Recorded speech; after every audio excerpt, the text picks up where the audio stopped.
Alright, we are live. Can anyone leave a comment to let me know if you can see the screen or not? If you can see my Vice or anything on your screen, or if it's still on the slideshow.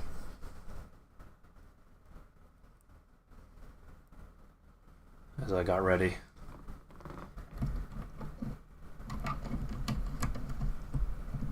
Alright.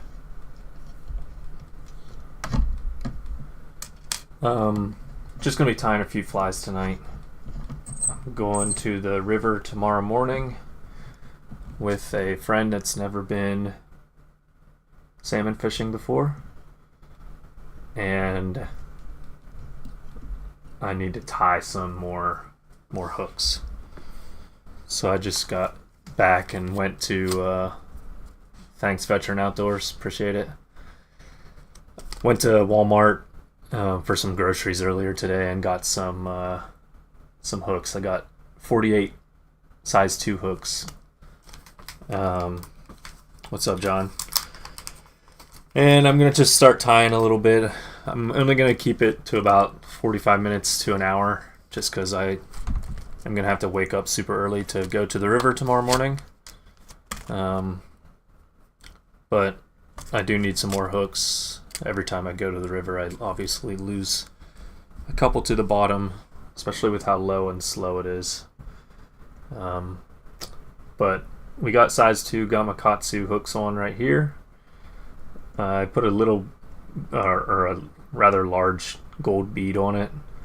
And now I'm shoving some lead-free wire on there as well. It looks like 0.025 diameter, and that's just to shove underneath the bead and kind of keep it pushed forward, if you can see that. So that's going to help me keep the bead forward in place. I actually just bought these.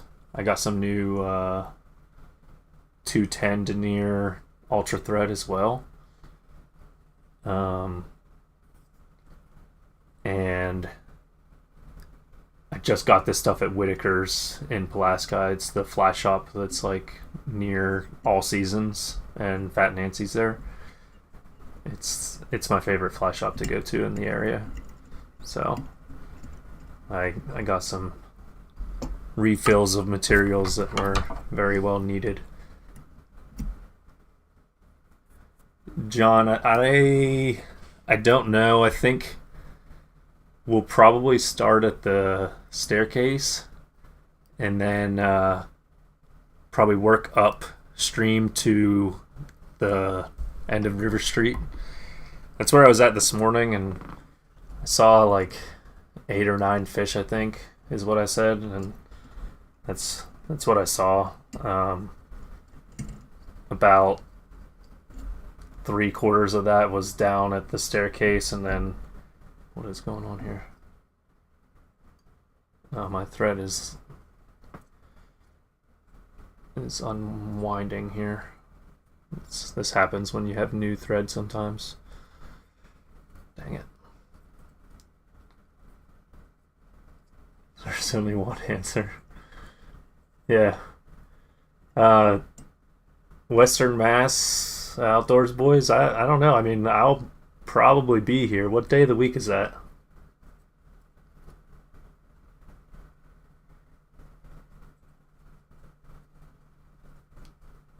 What day of the week is the 9th? Wow, this is really pissing me off.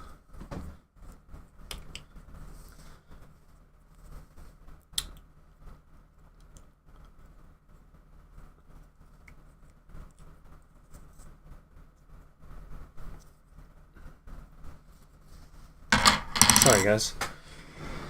This is not easy to do.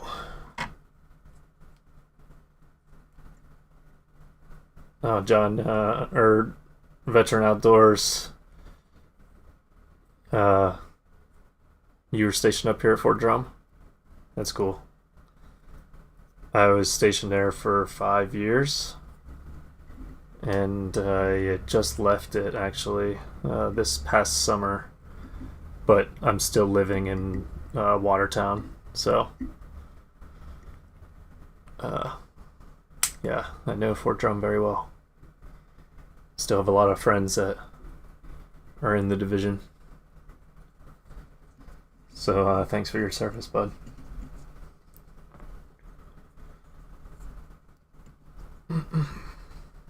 .371. Yeah, I actually have some friends in 371. That's funny.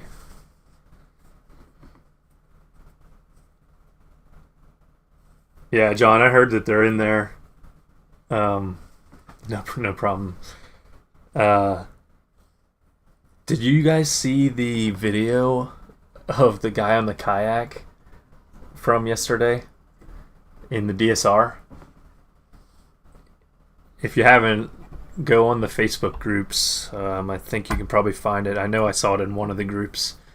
But this dude hooked into a salmon on his kayak in the lower part of the DSR. And as he was fighting this fish, he was like, the fish was, it was swimming past other salmon, and you know how that gets, like, when they swim across other salmon, it excites the other salmon, and they all just go swimming like crazy. But he did this, and on the video, you could just see, like, probably at least 30 salmon just hauling ass upstream. So, like, that's probably the biggest pot of fish that I've seen so far this year, in video form anyway. I haven't seen it myself, but that's a good sign. So hopefully they're pushing up still. The problem is going to be that if there were cohos in that group, they're probably going to be pretty high up into the river system by tomorrow morning. They'll probably be past the lower portion of the river, but that's fine. But keep that in mind if you want to fish the upper part of the river tomorrow. You might see some cohos, if they were indeed part of that group. Just like last week, I'm going to start with my favorite color, the Oregon Cheese glow bug yarn. This stuff is legit. Yeah, John, I get it. It was a good video. It was very interesting to see. I've always wanted to catch a salmon on a kayak, but I don't know. It seems like a lot of work just to get out there. So, but the guy's video was very interesting. And these scissors are very dull, which does not help. I feel like I'm not prepared tonight for this. But I spent a lot of time tonight doing work here at the house, so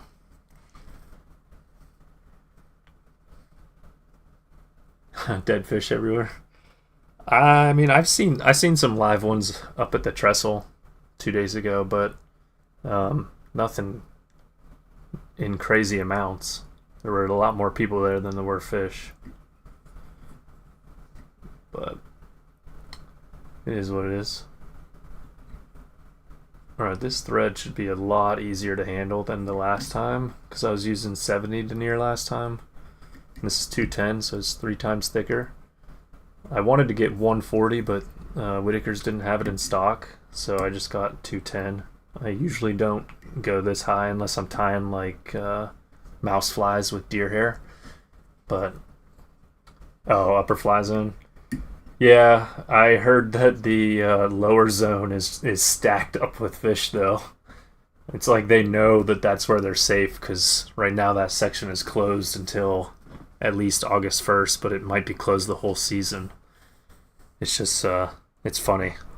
I talked to a guy this morning and said that if you stand on the bridge there and look down, you can just see them stacked there.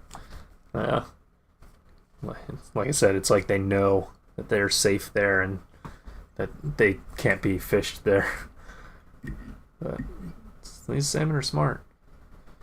Other people in the comments today were mentioning how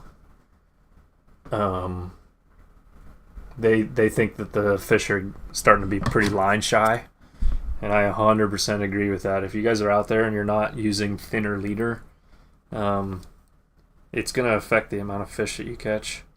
And I'm guilty of it myself. I've been using the same leader all season, or not the same exact leader, but the same diameter leader. But tomorrow morning I'm going to go lighter. Yeah, I don't think they're going to open it either, John. I don't think they're going to release any dam water all year, or all season, I should say. Because in order to do that, they have to reach the average levels of the reservoir has to reach a certain level for the average for this year, and I don't think it's going to ever reach that this year. I just don't see it happening, unfortunately. So this year is going to be a very low and slow year. Eventually the salmon are going to have to push upstream. Yeah, these scissors are pissing me off. But yeah, it's just going to be a different year. Doesn't mean it's not going to be successful for people or it's not going to be productive. It's just going to be different than what we're all used to. It's sad. I feel empathetic for the salmon. They're just going to be getting whacked in the head with split shots constantly because there's nowhere to hide. Poor guys. But can't control the weather.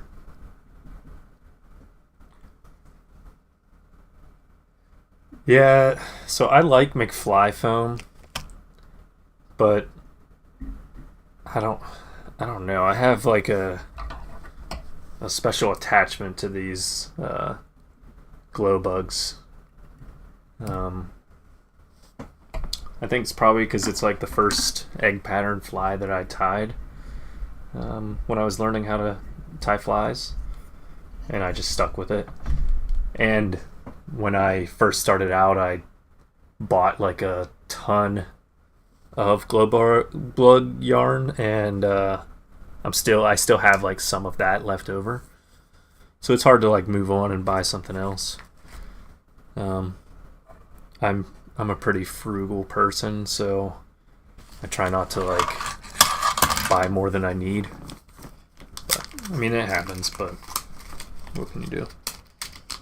Yeah, I don't have anything against McFly foam or ecstasy. It's just I use these for whatever reason. I don't even know myself, but right. So yeah, everyone has their things, and like it's kind of like the same thing as having a confidence fly. Like for me, my confidence fly when I'm out trout fishing is sexy waltz worm and like size 16 in a jig. And like if I'm not catching fish, I'm putting that on, or almost every time I'm starting out with that, to be honest, and then adjusting as I go. But like that confidence fly that you have just makes you catch more fish. I don't know how, but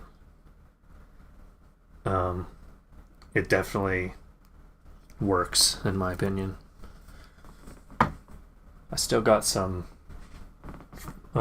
summer trout fishing, fly fishing footage that I got to release on YouTube here, but from this past summer, but I've just been busy with salmon season, so haven't had time.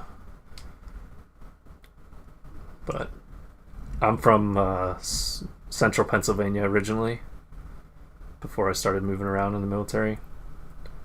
And just if you haven't been to central Pennsylvania, there's a lot of good trout streams there, and that's kind of how I grew up. So those are like my home waters, and it's my favorite thing to do. Nuke egg all year.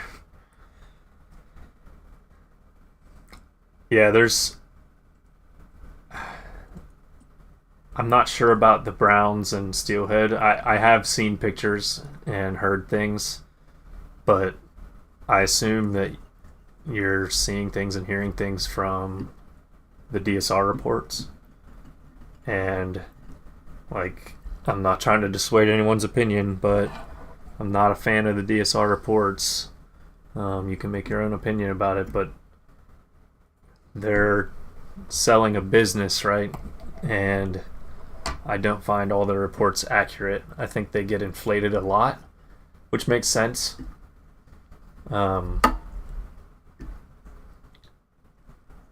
Okay, have you seen them in the town pool? Or like you were talking to people that have seen them? But back to the DSR, yeah, like I don't. That's kind of what led me to want to give people updates this year, and because normally I would just fish and just kind of update my friends and family from home that like coming up. But this year, I don't know. Something the DSR said made me upset, and I wanted to post about like honest reports of the river. But like I said, nothing against the DSR. I've never fished there myself, so I don't know what it's about. I know that there are a lot of opinions about them, and I have my own that I'll keep to myself.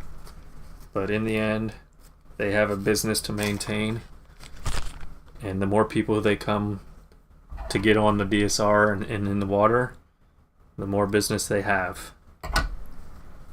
So that's all I'll say about that. With that said, if there are browns and steelhead in the system already, that's cool. I don't know if it's good or not, but it's cool. Just having more chances to catch those species, of course. Last year I caught my PB brown here on the Salmon River. Just awesome. It was a 25-inch brown trout. I didn't have a scale to weigh it, but it was hefty. I thought it was a coho when I was reeling it in, until I saw like how gold it was, and when I realized it was a brown, I really started freaking out. Because I've caught a lot of coho, but I've never caught a big brown like that here before, and it kind of like upped the pucker factor in catching it and not losing it. So, right? I don't think we can.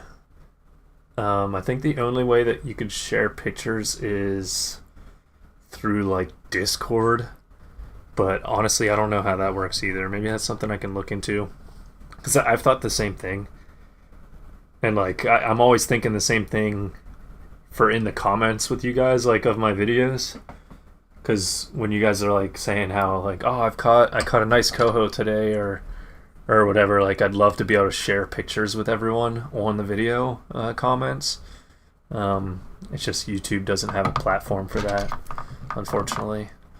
But on the live stream here, there are different options that we could do. Like, I could open my Discord, but I know a lot of people don't use Discord. I barely use it too, and I probably don't know how to use it. But yeah, what kind of stories you got? Like, just like memorable moments of like catching fish, or something crazy?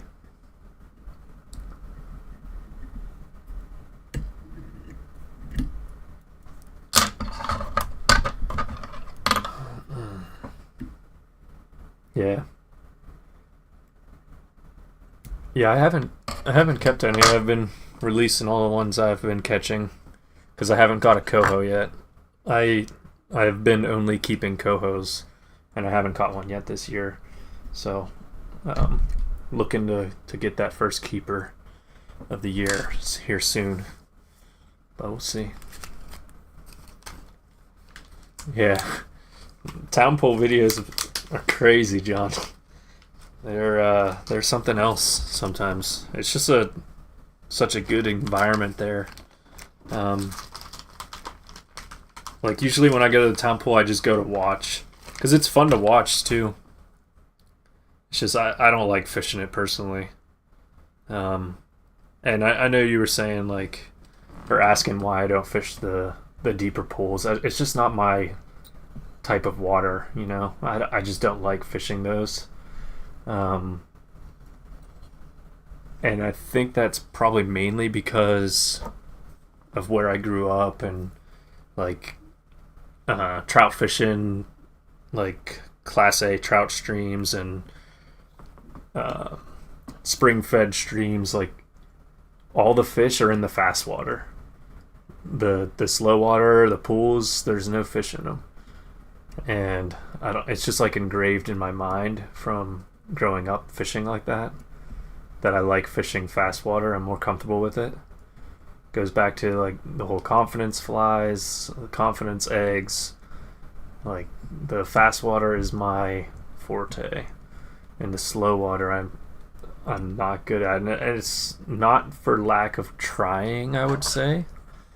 I just can't handle having not a lot of luck for a long time and before I get bored and move on somewhere else where I feel more comfortable. So that's why. And if you're comfortable with the pools, that's awesome. I'm not proficient at it, and I'd like to be, but I'd rather do something that I know and feel comfortable with. So, oh yeah, for sure. Yeah, and even in like the mornings, because you know, in some of the spots there, it gets pretty crowded, and you got to be there pretty early, like before we can even start fishing early, and you just hear them shooting up through there. And I don't even get mad when that happens because that generally means that we're gonna have a good day.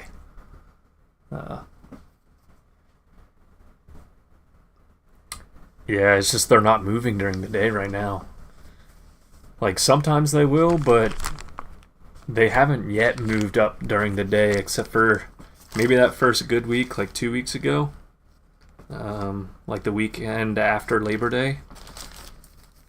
They might have been moving during the day, but for the most part, they're just not. And it kind of sucks, but that's just kind of how it's been. Like after 8 o'clock in the morning, it's just a lot of the movement dies off completely, or like for the most part. But yeah, I hear you. I just like fishing the fast water because there's like a lot of times where I just fish the white water and you don't even see if there's fish in there, and so many people just walk past them. So it's like, man, I just seen 5 people walk past this hole right here and there's 3 fish in there or whatever. Like, so I don't know. There's quirks to every type of fishing spot. Sorry, I've got a tangle with my micro yarn and I can't find the end of it. About to just cut it. Oh, there it is. So I'm going to put a pink hotspot on this one. I usually do about 50-50 for ones that have hotspots and ones that don't have hotspots. But we're going to do a hotspot on this one. It's just a thinner glow bug strand that I'm going to put in the middle of my main strand. And then it's just going to give it like a good fish yolk.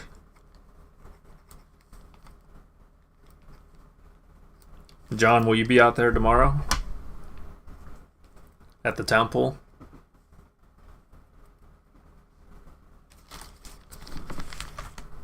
So I'm sure I'll probably walk up there at some point.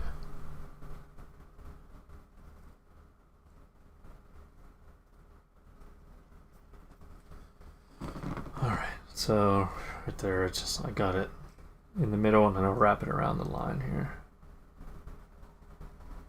Give it a little pinch. Yeah, nice. Well, if you see me, and you got time, just flag me down or something. I'll see how you guys are doing. Like I said, I'm bringing a friend up that's never been salmon fishing before, so I gotta at least take him up to the town pool to show him what it's all about. So that'll be fun.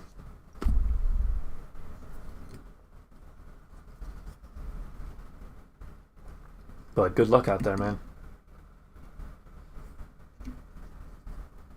You boys will be tearing it up, I bet. Alright, this is not going anywhere. So this is very hard to maneuver. I've got like a tackle box here that I'm balancing my second camera on, which is an old phone of mine, and it's very fragile, I might say. Like if I tip over my phone, it's gonna like mess up the stream here a little bit. So I have to like reach around as I'm tying.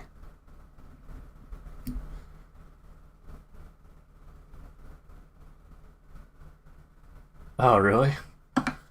That's awesome. I can't remember which one has the light, the porch light, but last steelhead season, my parents came up to visit, and they rented an Airbnb on River Street there. It was nice. We all stayed there. My kids and I stayed there with them and had a good weekend. Yeah, I don't know where that Airbnb is compared to your place. That's awesome though. It's just living right on the river there. That's sweet. I mean, I can't complain. I'm only 30 minutes away, but still. Nice. Nice. Yeah, there's a lot of Airbnbs. I mean, with the amount of people they get during salmon season, and then I'd say probably a little less during steelhead season. But makes sense. Might as well.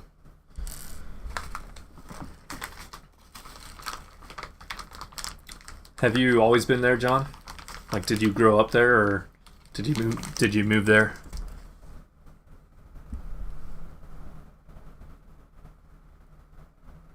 Maybe not like in that house, but like in Pulaski.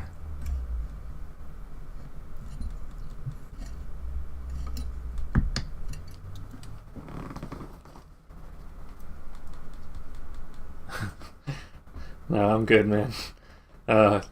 Maybe sometime, but yeah, I don't know. I do appreciate the offer, but we'll see.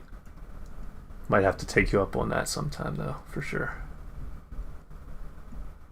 But I think we're gonna leave pretty early. That we should be able to get a spot without having to pay for anything. I mean, like I said, I'm frugal. I won't pay for parking. I'll park illegally before I pay for parking. Probably.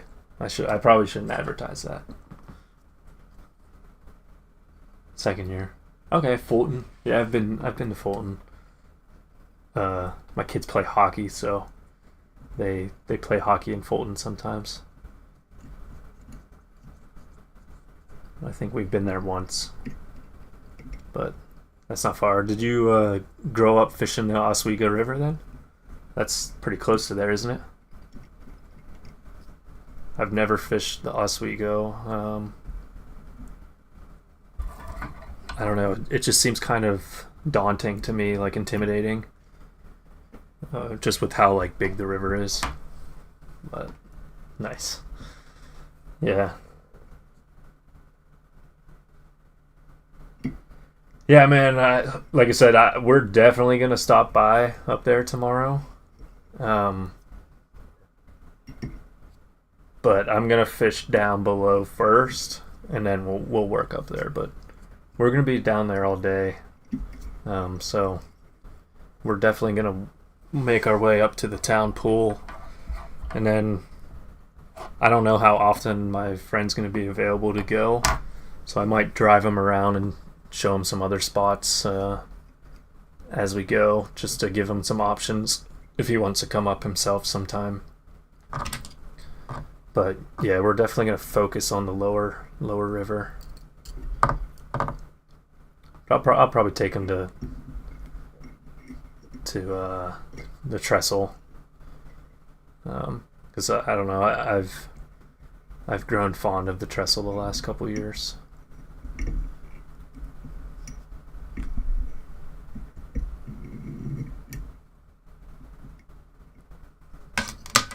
Oh, why did I just do that? Oh well. Well, I just secured with a knot there, even though I didn't tie any flies on it.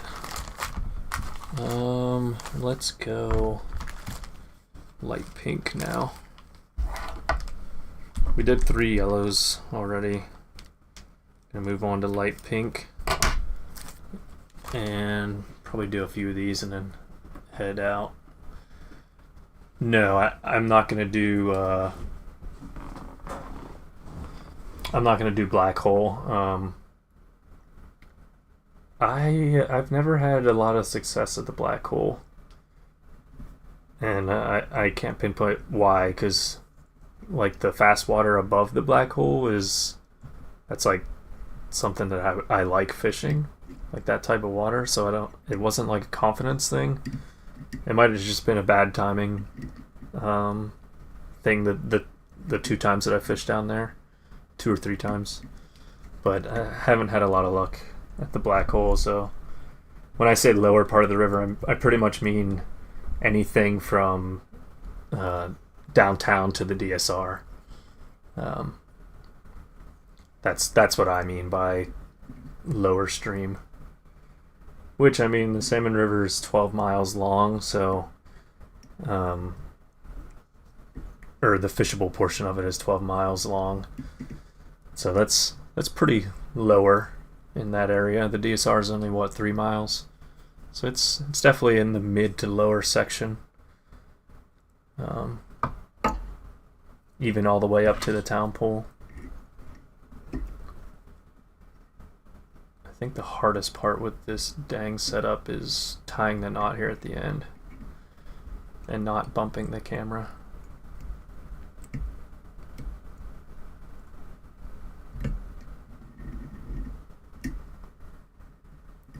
But I really appreciate you stopping in, John. It means a lot.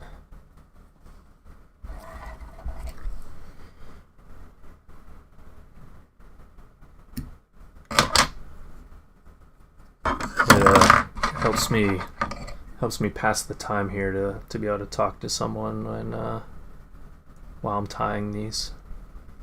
Sometimes it can be pretty boring when I'm not engaged in anything. My old videos, I would just tie and tie and tie and not have anyone here. So I'm just talking to myself here on the stream, which is fine. I don't mind, but it definitely helps to have someone here.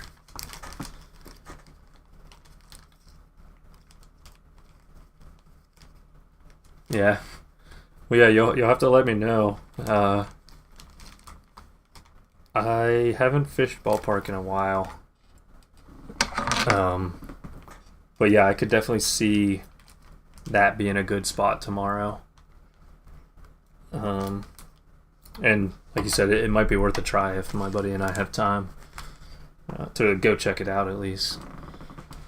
But yeah, I'll be walking around talking to people too, try to get a feeling and on what people are seeing and feeling Just gotta watch out, man, because there's some questionable characters out there on the river, and I don't try to be rude when I'm out there because I'm not that type of person. But there's some people that say some crazy stuff out there, man. Behind tops, yeah, I've never fished there. I didn't even know it was accessible back there. Does he park like in the Tops parking lot?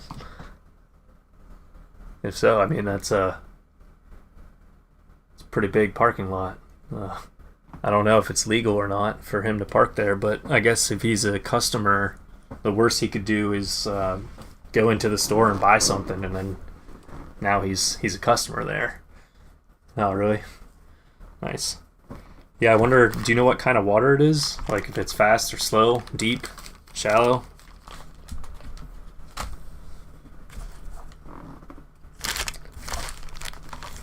I might just have to recon it on Google Maps. That's usually what I do. People always ask me like how I find these places, and 90% of the times it's me going on Google Maps and like just looking at the map and thinking to myself like, ooh, that looks like a good spot. And sometimes if the map satellite imagery is like outdated, it looks completely different when you get there, and then you're like, well, it isn't what I expected. But most of the time it's pretty accurate. Like if you would look at pictures of the river now compared to, and if they're like pictures from previous years, I bet it looks a lot different now with how low it is.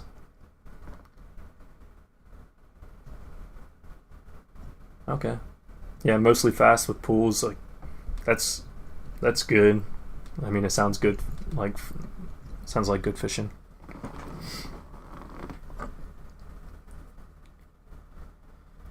Okay, like the ballpark water. Yeah. Yeah, there's some good spots there. All right, I didn't tie the wire, but I'm gonna put some on quick before I get too far along here.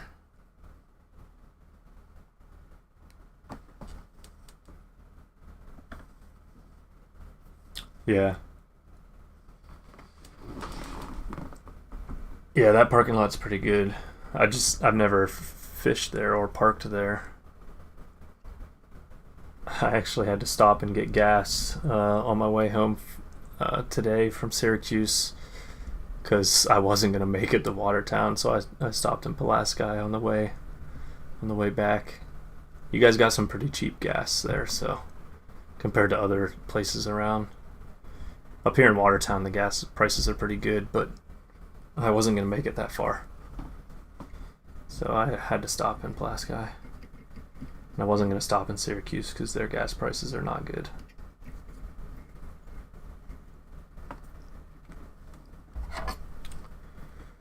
Alright, I think after this fly, I'm going to be done for the night so I can get some rest. Can't just walk out my front door like you can.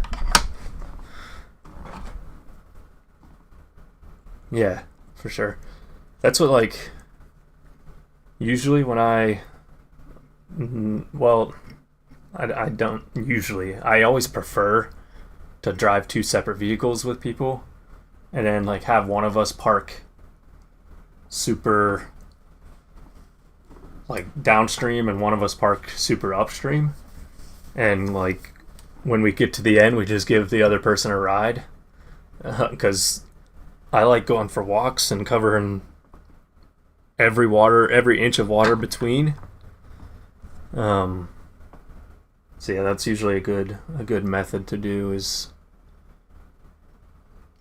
drive two vehicles, park one upstream, go downstream together, and then fish up. Because you don't want to fish downstream because the fish will see you before you see them. And then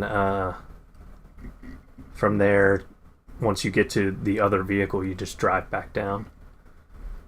Saves a lot of steps, but I mean, on the flip side, I also like fishing back to my parking spot because Usually it'll take me a few hours to go up, and then going back down, I just have to be more careful about being in their line of sight, so I just got to creep back along the bank a little more. But yeah, we're just going to drive one vehicle down tomorrow though. But that is a method.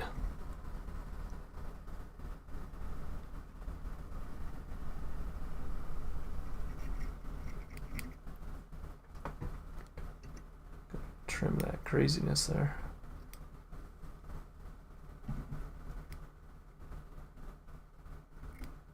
Okay, good. Good fly.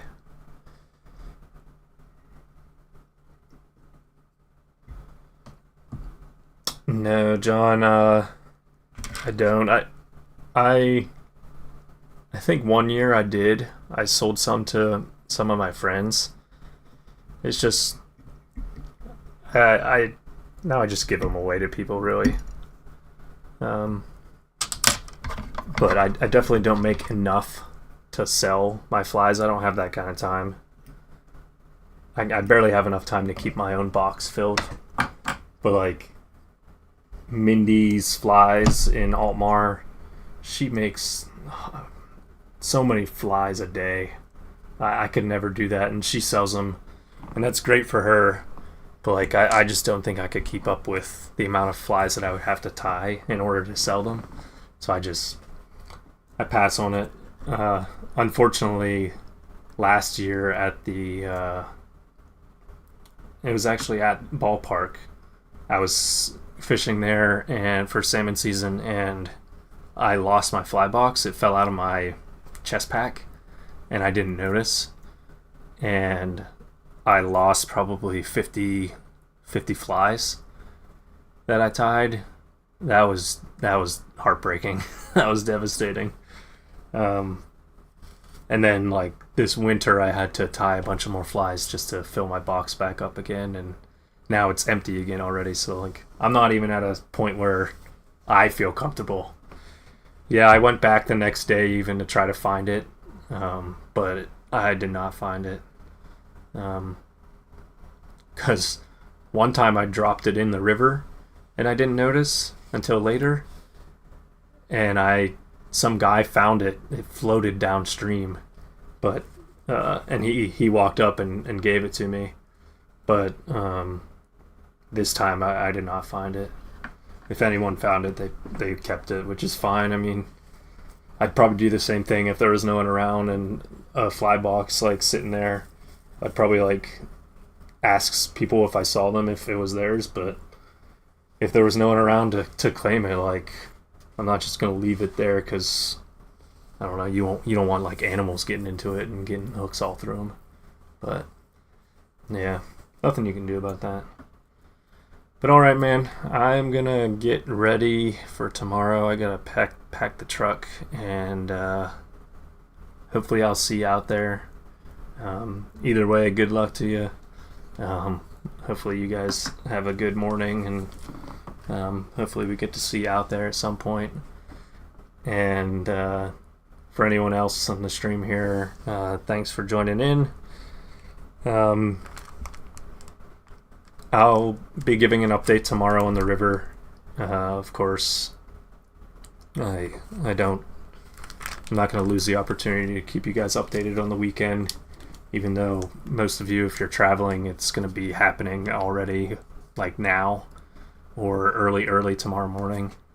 But hopefully we all have some luck and we see some fish push up through, and everyone stays safe out there. So, but yeah, John, that's another perk of living right there. You can probably smell the coffee from where you're fishing. That's too much, man. It's too much. I love it. But all right, guys, I'm out of here. Everyone have a good night. We'll see you out there soon.